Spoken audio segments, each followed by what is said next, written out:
Welcome to We'd Rather Be Reading. I'm Jerrica. And I am Lia. And this week we're talking about Dirty Rowdy Thing by Christina Lauren. And it's a part two. We're talking about drinking and we're talking about dirty rowdy party nights, times. And like those nights you don't remember, but fun stuff happens. Yeah. Including, like in the books, all these people get married at Vegas. Yeah. I got married in Vegas. You've gotten married in Vegas. We were not drunk you when this remember happened. your wedding. Yes. That is a bonus. Not everyone can say they've experienced. I can tell you a story about when we got married in Vegas. It was quite funny, actually. Okay. Have you ever been married in Vegas? I have not. I have been in Vegas, not married but in Vegas. Vegas. There's all these chapels everywhere, and you think like it's the whole thing that you just walk in and get married. That's not how it works. You actually need a marriage license first. So you need to go to City Hall in Las Vegas, which is in downtown Las Vegas. So it's not actually it's way further down the strip. Like you have to go out and see what real Vegas looks like, and you're like, this is not what I signed up for. And it's not really like walking distance from many of the hotels and stuff. Like it is it's farther down the strip. So we get there. We're married in November 22nd is our anniversary. And we lived in London at the time and we flew to Vegas. And Can I ask you a logistics question? Yeah. You are Swedish and he's Canadian and you're getting married in the United States. How does that work? Do they just give you a license to get married there? They do. They take your passport and stuff, and then you have to send in all that documentation to like your actual countries where you're from or like where you live and stuff to have it registered in that country. Officially there as well. Okay. Yeah. Okay. Because Vegas marriages are valid all over the world, kind of thing. Like, no, it's not just what happens in Vegas stays in Vegas. That does not work for these, but you need to actually submit the paperwork in all of this. Okay, so there's more thought to it than what we read and see in books. I mean, you actually have to go and you have to queue, and it's like, like it's one of those government offices, where you queue and there's cubicles and people will call your name, and then you have to give them your passports and they ask you some questions, and then you get your marriage license. Okay. But we get there, so we live in London, we get to Las Vegas, like an 11-hour flight, and we land, it's November, and it's cold in Vegas. In November. Colder than it's been in 40 years, apparently. We were told by plenty people when we get to Vegas, and it is raining. Like, a lot raining. Okay. Like, it was better weather in London in November. Whoa. Cold and raining in Las Vegas. Okay. So we get there, it's pouring, we've been on this 11-hour flight, we land on like a Sunday, we were going to get married on the Monday, we were like, we should just go and deal with this marriage license like right away. Kind of thing, we get it done, we get it sorted, and then we're good to go, Okay. Then we can choose our chapel and all of that when we have time tomorrow, but let's just go and sort this license out. Okay. So we get in a taxi. And I believe, and I mean, this is just assumption on our part, that all taxi drivers probably get some kind of commission from the chapels if they like convince you to go to a certain chapel. Okay. Because there's so many people getting married in Vegas. Yeah. And most of them don't come and go like, I'm going to get married at the Little Church of the West, which we knew, we did our research beforehand. So we were like, we are going to get married at the Little Church of the West, or Little Chapel of the West. So we already had that kind of figured out, but I don't think most people do that. They're like, I want Elvis, or something, and then these taxi drivers will take them and probably get a little cut from the makes sense. Business. I'm assuming because our taxi drivers are very, very pushy for certain other chapels, and they really wanted us to tour them before we made up our mind, that kind of thing. And they would talk our ears off about this. So we're in this taxi with this taxi driver, and he's like, do you know where you want to go? Because we were like, we want to go get our marriage license. And he's like, oh, do you know where you want to get married? And we're like, yeah, we chose. And he's like, you should look at your options, And he's being really pushy for this other chapel that he really, really wants us to see because it's much better for whatever reason, I can't remember. Mm-hmm. And it's really raining, and we get there, and he's annoying. He's really annoying, this taxi driver. We're like, we don't feel comfortable with this. This guy is really pushy. We don't like this. We're just gonna, whatever. And we get there, and he's like, I'll wait for you. We're like, no, it's all good. We're just going to pay now, and we're going to go in, and we'll grab another taxi on the way. Please. He's like, no, it's fine. I'll wait for you. And we're like, no, really, it's okay. Off you go on your merry way, bye-bye. Yeah. He's like, it's okay. I'll wait for you. So we go in, and as we're queuing, as we make it up to the counter, our taxi driver literally comes in, and he goes, hey guys, I'm still waiting for you. And we're like, yeah, this is super fucking weird now. Like, I don't like this, but this is not awkward. And we're like, hi, weird taxi driver, dude. You really don't have to wait. We're all good. Yeah. And remember, it's now Vegas worse weather than London in November, freezing and raining, raining like a lot raining, like not a light drizzle, like sheets of rain. Like how did you have your hair? What did you wear? Oh, this is not for my marriage. This is like the day after. We've been on a flight for 11 hours. Like this doesn't matter. Like I'm in a toque, whatever. I'm in whatever clothes I had for. Okay. So we're in there, we're getting a marriage license, and then we go out, and he's like, guys, I'm over here, and we're like, fuck, we don't want to go back. We don't want to go to whatever chapel he's going to show us. He's annoying. This is awkward. So we're like, dude, it's all right. We're going to walk back. And remember here that this is like way far down the strip. No. It's pouring rain, and it's super cold. And the guy's like, really? And we're like, yes, brand new to Las Vegas, gonna get sightseeing in. And then we walk around the corner, like jump into the first taxi we saw. And we got like a decent taxi driver on the way home. Okay. On the way back. We had like the weirdest luck with taxi drivers the whole time we were in Vegas, actually. Mm. Yeah, one of them was quizzing JF, my husband, on the British kings of the 1500s. And he's like, I only Canadian. live in London. Like, I'm not actually British. And then every time he would get an answer wrong, he would actually slow down to like lecture him. And this is where I'm waiting at the altar because we forgot to set marriage license at the hotel room. So JF had to make his way back there to pick it up. Smart. Because, we were prepared, ready to go. Anyways, Vegas is fun. And, Fast forward 20 years. Well, we can talk about the party later, but I think we should talk about these books. Yeah. Because these books, it started with Sweet Filthy Boy, which I don't even know why I found it. And I was like, we should read this. And you're like, I already read it. It's crap. Don't read this. I didn't like it. And you were like, I'm loving this book. I'm going straight into the second book. I'm like, wow, we really don't have the same taste in romance books. But I'm a little bit surprised you didn't like it. Why? Because it's very, like, the stuff that I would assume that you like. Like, it's very sexually explicit. Yeah. They talk all the freaking time. I mean, there's a lot of miscommunication, too, and, like, withholding information. But it's also, like, communication central. It's very graphically sexual, and it's kind of a fun read. So I was like, what is it that she doesn't like about this? Is it because they're not outrageous characters? Or is it... I just don't know. I think that I had a problem with this Ansel guy. Like, I didn't like him at all. And I didn't know why they would, like, run off after they got married to, like, figure out their relationship in France, of all places. By the way, in the second book, when he is speaking French, he speaks Spanish. He speaks Spanish. You didn't pick that up. I was like, continuity, biggest continuity error. He says, ¿Cómo se dice? And I was like...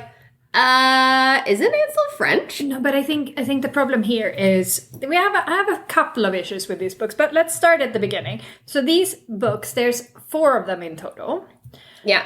But I've only read the first 3 because I then read the review of the 4th one saying it's even more boring than the 3rd one. And the 3rd one was real snooze fest boring. So I was like, I can't do it. Okay. Plus, the 4th one is about a roommate of the girl who's in the 3rd one. So she's not actually part of the original 3. And then I'm like, I don't really care. Okay. So she's kind of introduced, but not really. And then we get her whole book. And I'm like, why? Yeah. Because she wasn't one... Like, the whole reason is that they were all these friends that got married in Vegas. Yeah. So, wait. That's why I didn't like the first book. Because she doesn't remember anything. No. Okay. So... we have these girls. In the first book, it's Mia. Mm-hmm. And she is in Vegas to celebrate her graduation from college. I believe. So she's what, like 20-something. 22, I think. Yeah. And she's with her best friends Harper and Lorelai, or Lola. And something's happened to Mia recently. We kind of figured this out as we go. She was in a big accident. She was going to be a ballet dancer, like professionally be a ballet dancer. And then she was run over by a car, I think. And she has like this massive scar all the way down her leg. And she will never dance again like that. Like she cannot dance professionally. So her dad is like, yay, fantastic, downstreams. On hold, let's get you set up for business school. So she's now going to go to business school in Boston after the summer. That's what she's doing. Yeah. She doesn't really want to do business school. She doesn't really care about this, but whatever, she can't do dancing. So life over anyways. Okay. Kind of thing. Might as well be bored for the rest of my life. Okay. So she's in Vegas with her 2 best friends and they're in this suite because... I think it's Harper's parents. Harper's dad is... I really have to say, I don't think that's her name. It's not Harper. I don't. In the second book. What's her name? I just finished it. and it doesn't ring a bell to me. So I'm thinking to myself, did I go a whole book without knowing what the main character is? It's been a while since I read these now, so let's figure this out. What is her name? They're Mia and Lorelai, at least. No, yes, Lola. For sure. And I feel like her name is Harper. It's Harlow, Harper. Harlow. Is it Harlow? Yes. Okay. Harlow. All right. Whatever. Close enough. It was a hard name. I was like, wait a second, I don't think. All right, Harlow. Okay. And Harlow's dad is a big Hollywood producer guy. Like, he is wealthy. Like Academy Awards, Oscars, the whole thing. Is he a producer? He's a director, probably. And Lorelai, she is really into comic books. This is pretty much all we get to know about her in book 1. Right. And they have this, immediately, like, when they get there, Mia sees Ansel. And it's more like across the bar and give each other a smile. I like the way he looks, kind of thing. Mm-hmm. And then they meet up with them again, like, the next night. And then she wakes up in the morning, realizes she's been fucked 4 ways, sideways, every ways. Because she is sore as fuck. And she also has now a wedding band on her hand. And there's like body prints on mirrors, and like this has been a wild night. Yeah. And you know what? She remembers nothing at all. So she and he's like, what? And I mean, we had the best night of my life. Honestly, for someone who has been very hungover recently, yesterday, I do not believe this kind of blackout, don't remember anything, and you actually being able to drag yourself out of bed and make your way down to breakfast at a hotel. Because I attempted this yesterday, and it took me 3 trips, I think, back to the hotel room before I actually made it all the way back downstairs. And the elevator was not fun. It was moving way too much. It was not a good situation. It was one of those spinny elevators. It was swinging a little bit, and like my stomach was not up for that. It did not enjoy the ride downstairs at all. It did not enjoy the breakfast either. No, protested loudly. So I mean, these girls, they like drank enough to not remember being fucked 5 ways till Sunday. You know, like.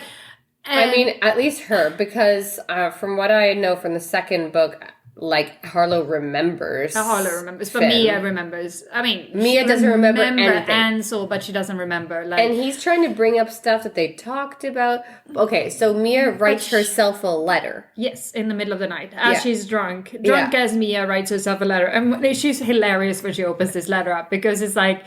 She's like, this is really thick. And then she opens it up and she's like, oh, it's because my letters are very big. And I love that because it's just such a drunk thing to do, going like, I'm going to write myself a letter. And then like you start, and then like the day after you're like, what in the world? What is this 20-page letter? Oh no, it's just a 1-page letter but spread out on 20 pages because I was too drunk to write neatly. Okay, but she writes to herself a sort of a memento style thing where she is saying, you do like this guy, you want to be in this relationship that you have been in for 2.5 minutes, and the sex is great. Yeah. So, and he didn't rape you. Give this a chance. Is what she says to herself. And she has a history of these letters, we find out. Or she tells us she has a history with these letters. She's done it to herself before. So she's inclined to believe herself here. But Ansel here is French. Yes. He's been biking around the United States with his 2 friends. And they did a year of biking and building houses, living in tents. I feel like this is a long time to be biking and living in tents. Bike-a-build? Yeah. I think that's what it's called. Yeah. It's not build a bike. Bike and build? Bike and build. Bike and build, I think, yeah. Anyways, so they're having some kind of reunion. And he's like, I don't want to get an annulment. The other 2 couples also have gotten married, and they're like, heading off to the annulment office now. Yeah, this was great, but we're not gonna, stay married. Right. And Ansel's like, I want to stay married. And Mia's like, not sure about this. I did write myself a letter. Maybe give it a chance until the end of summer or whatever. And but here immediately is my problem. Why on earth would you ever stay with somebody you don't remember anything about? But this is like, I love this. This is like Married at First Sight. Oh no, I hate it. I hate it. This is like, I'm like, we no, had this- instant connection. Let's see if we can make this work. So Mia then goes back to San Diego, and then Ansel shows up there, and they have sex again. And then he's like, where is Ansel living? Because in the second book, he travels to go see Mia constantly. He lives in Paris. So he's like just hopping on a flight twice a week to San Diego from Paris. He hops on a flight once a month, but he's there extra frequently during one of the books because they're house hunting because his case is almost done. Okay. They explain this in the book, if you listen. I know, but I was like, why is he flying? He's flying. How is it possible to fly so often? Well, he's a hotshot lawyer, so he clearly has money. And his family also has money. They explain that his daddy always rich. So he's got cash, not a problem. He's just... He's doing the long distance Paris-San Diego relationship. Yeah, okay. Yeah. Hopefully they're direct flights. Mom would hope. This is also a 9-hour time change. Yeah, this would be rough. It would be a rough relationship. But I mean, they're spending their time in bed anyways, or out drinking with their friends. So it should be okay. Really. Anyways, he's like, I bought you an open-ended return ticket to Paris with me. Like, come with me. Let's give this a chance. And she's like, no, I don't think so. And then she changes 2 minutes her later mind and almost misses the flights and get on there. And because she didn't tell him, and I love this part. I love this so much. Because she doesn't tell him she's coming. And he's like an insecure flyer, which I'm hoping he gets over with all this flight commuting he does later. But he's like taking sleeping pills. So he's super fucking drowsy. And she's like there. And they don't know what the fuck to talk about. Because, well, they met and then they had a shit ton of sex and got married. And now they're like, so what's your middle name? Favorite color? Do you have any pets? Yeah. You know, like it's awkward, you know, getting to know each other. And then on the plane, he falls asleep immediately. And then she starts feeling bad. Right. And like bad. Like need to throw up bad. So she makes it to the bathroom on the toilet. Or she doesn't first. She throws up in the air sickness bag. And then she immediately goes to the bathroom. And she basically stays there for the entire duration on this flight because she is hysterically sick. And in the bathroom, she realizes with her white jeans that she also got her period. Yeah. Surprise! Great. Ansel manages to rouse himself from this drug-fueled coma he's in. And he's like, all right, need to deal with this. And then he has to ask for like tampons or pads for her. And she's super sick. And then when they get to Paris, like she's super, super sick. And she throws up in the air. I think they roll her out on a wheelchair. I think she's actually rolled out on a wheelchair. Out of the airport and into the taxi, and then he brings her up to his apartment. The first thing she does is throw up as soon as she gets inside the door, and this then is she's so got gross. Like a fever. She doesn't remember like, sick. anything about her first night with him, and her second day with him. It's Puke City Fest. No, second day is sex in a hotel in San Diego. Okay, third because day. he meets her at the zoo because she said she needs to go to the zoo to think. Okay, nevertheless, this relationship is weird. It's just so weird. And then she's like super sick for like almost a week. Yeah. And he has to like take care of her and feed her. And then she cooks food for him for the first time. And she cooks him like shellfish something. And he's like, I'm allergic. Yeah. And it's all awkward. The whole thing is all awkward. And I love it because that's what I said to you. It feels super real. Because if you were in this situation and you were to freaking marry someone in Vegas and then decide to move to a different country with them where you get sick on the way there, it's going to be so fucking awkward. It's going to be weird for sure. And then they get to know each other and then we find out he's been lying to her. And this is where they lost me a bit because she forgives him like immediately. Mm-hmm. Even though it turns out that his ex is this person who actually did this biking build with them, and they were together for like a long time, and she lived with him up until he went to America. So they've been together like 2 minutes before he marries Mia. Exactly. And then he's been seeing her when Mia was there. Had lunches with her where he didn't have time to have lunch with her because he worked so much. I don't like it. This background, no. And she tries to, like, get in the middle and break them up and get in the middle of everything. Yep, she does. And then all the other guys are like, that's not cool. We're going to now not be friends with her. And I think that the whole point of these stories is some kind of kink. Because in this book, it's role-playing. Okay. Like, every time they need to have sex, like, it doesn't work when they're in Paris. because she's too much in her head, so they need to role play. So she goes and she buys all these costumes and she puts themselves in roles, and it's like that's how they get off, and that's how they make it work. And in the second book, which is Rope. Dirty Rowdy, what is it? Rowdy Dirty Rowdy thing? What is it, the title? Dirty Rowdy boy? Dirty Rowdy thing. Dirty Rowdy thing. Okay.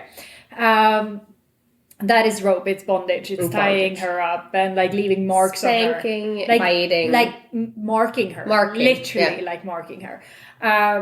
I didn't connect very much with the characters in this one. I don't understand why Harlow and Finn are together. Oh my god, I loved it way more than I loved the first book. So I figured you would. When I figured you would, because it's so weird.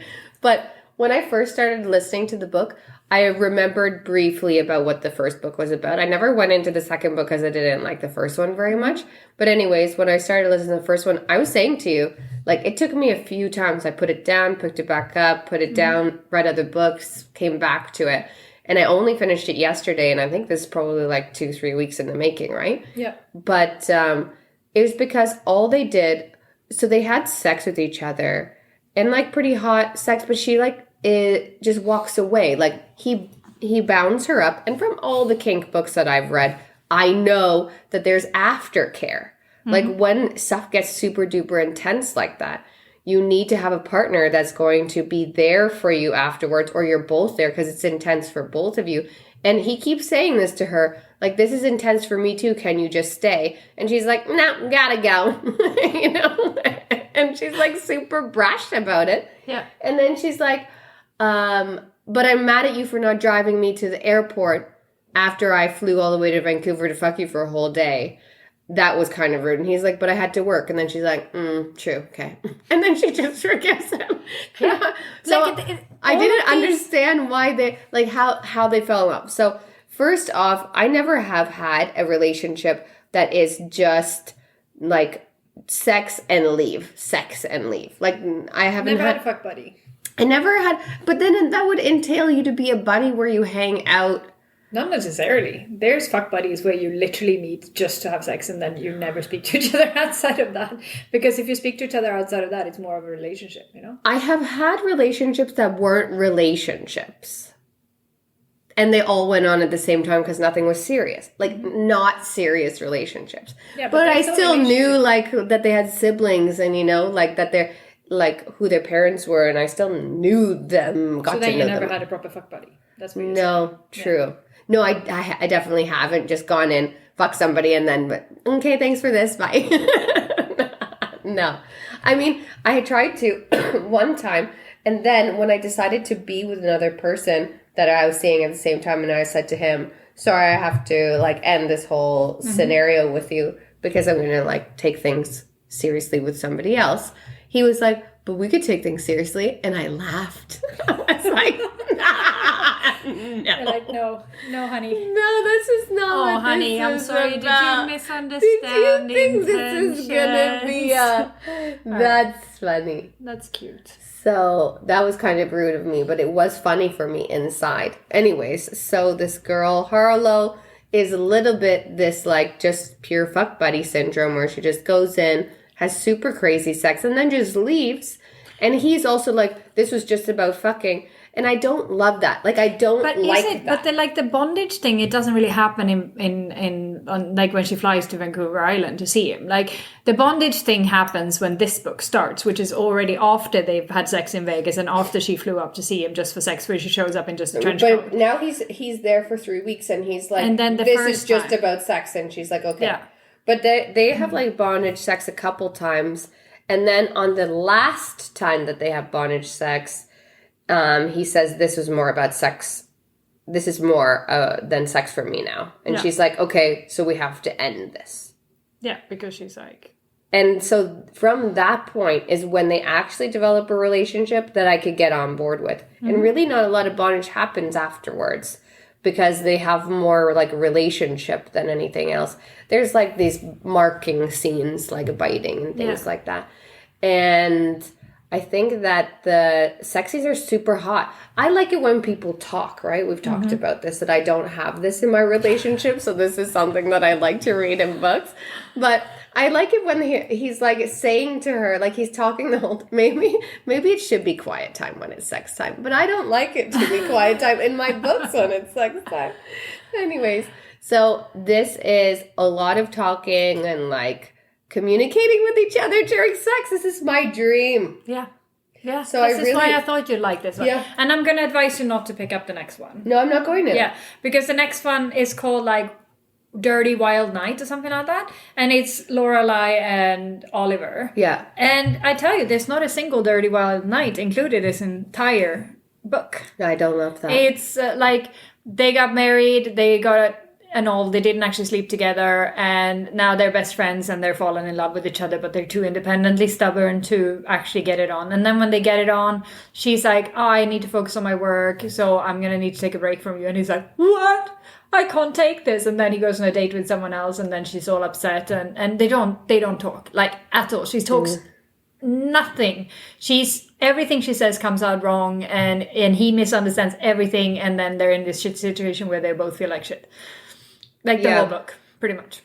And the kink, I guess, was anal in that one, but it is not very well described or even like fun. I don't know, like it was not a good thing.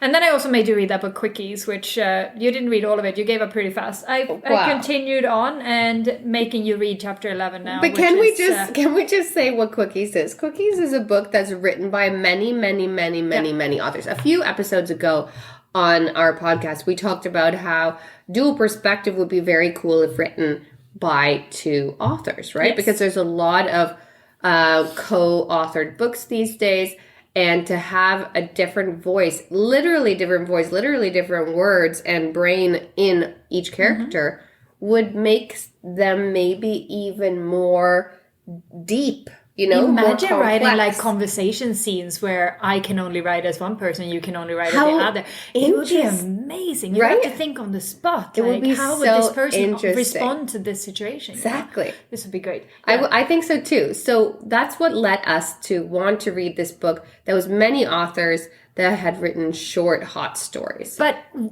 I explained this book Quickies to someone, and they were like, so you're telling me that the book Quickies is not just a bunch of stories about people wanting to have quickies. And I'm like, well, technically it is, but it's more like the epilogue chapter of books that we've already read.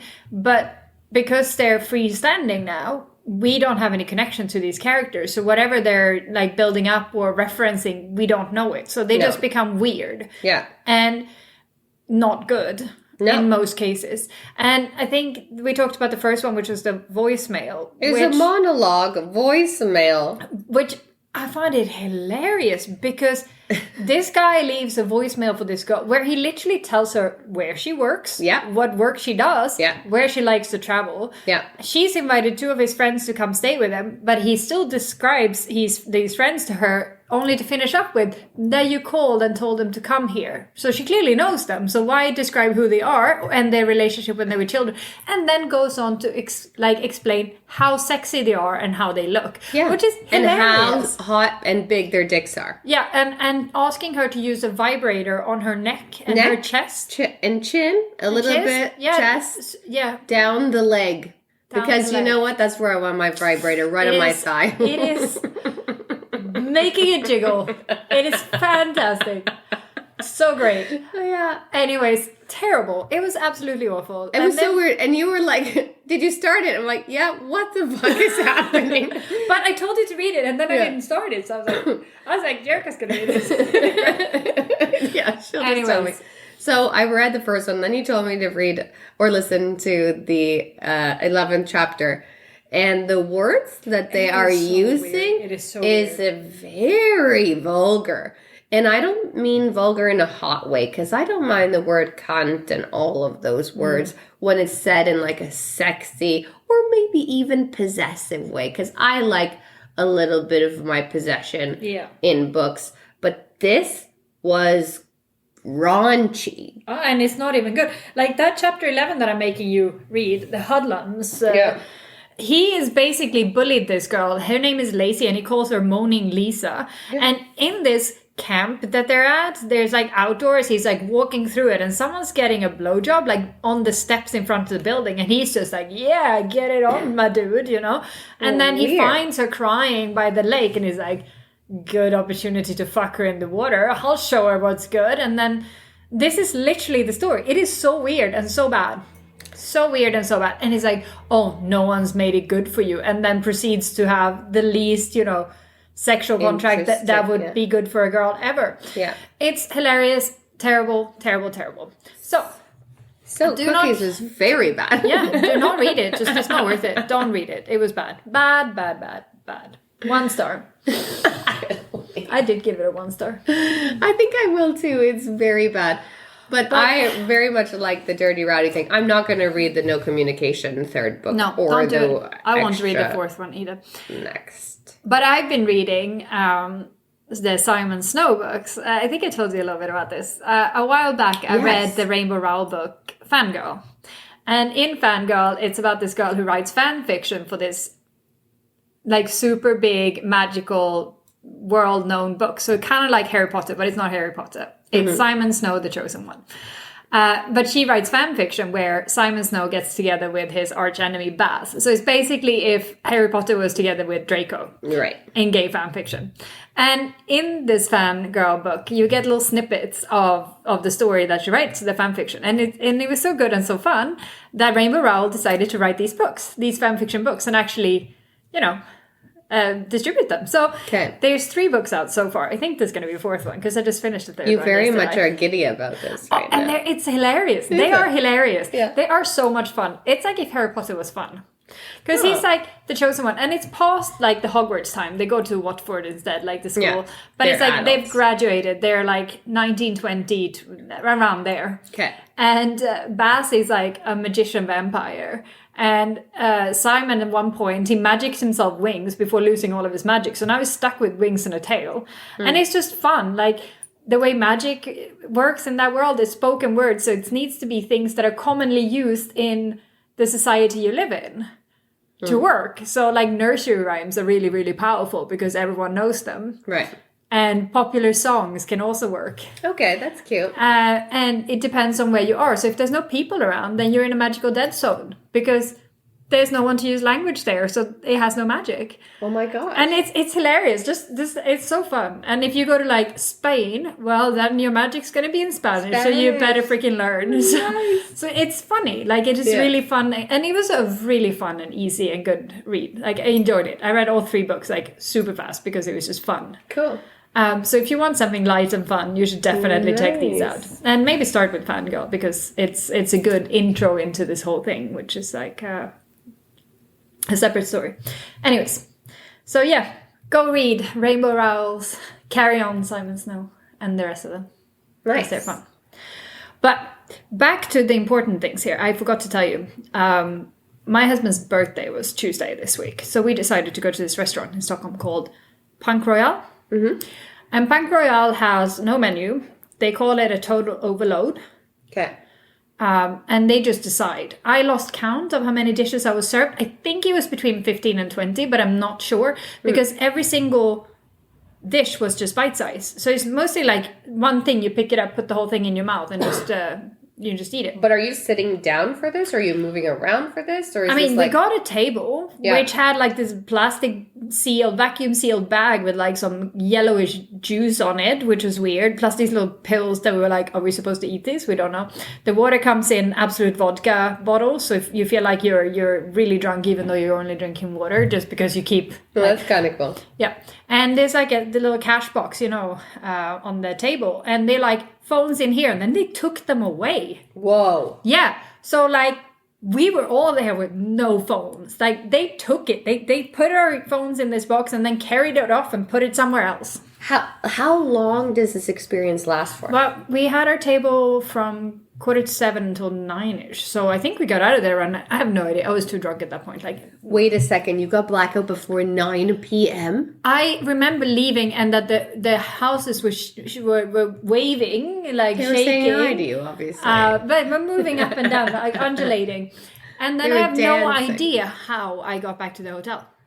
At 9 p.m.? Yeah. What? I thought this was like in middle of the night, 2, 3 You would o'clock. think that. I put on my coat upside down first, and Jay was like, that's upside down. And I'm like, no. How do you do that? I wanted to know, what jacket were you wearing? Because you were your leather jacket. Oh, no.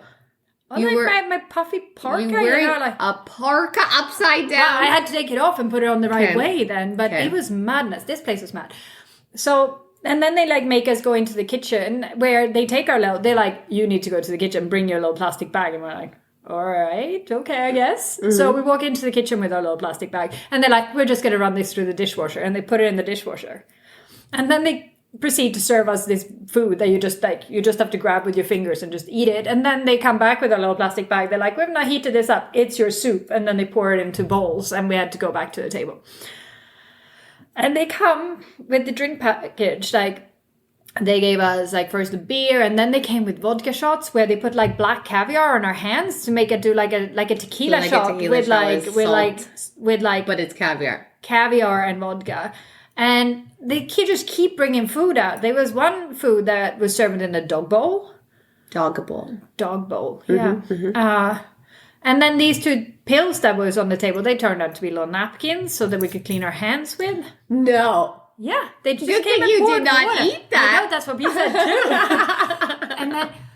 and then they just like, after a while, I mean, everyone was getting progressively drunker. So we started talking with our neighbors and it was like, we were having a grand old time there. It was fun. Very nice people sitting next to us. No idea. Got no one's name. There was this couple from Brighton sitting next to us. And I've lived in Brighton, so that was also fun. You were like, I've lived there. Yeah, and we talked about it. Yes. They were buying a house in Hove. It was going to be great. He was starting his own restaurant on the beachfront. And I'm like, I think I gave him my number. And I'm like, call me when your restaurant opens. I can go. Because I will visit. jet set to Brighton and go to your restaurant. Because I've lived there. Yes. You know, in drunken logics. This seemed very... Obviously, that's going to happen. Like blackout freaking drunk and it was not a fun morning after. And then I'm talking to my husband. I can't believe this happened within 2 hours. You got blackout drunk between 7 and 9 p.m. Yeah. Oh, this is good.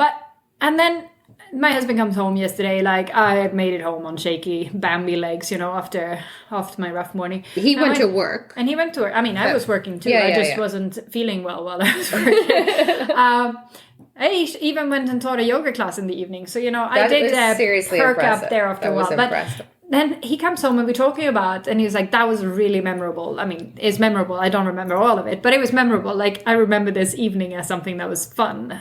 Okay. Morning after, not so much. But evening was fun.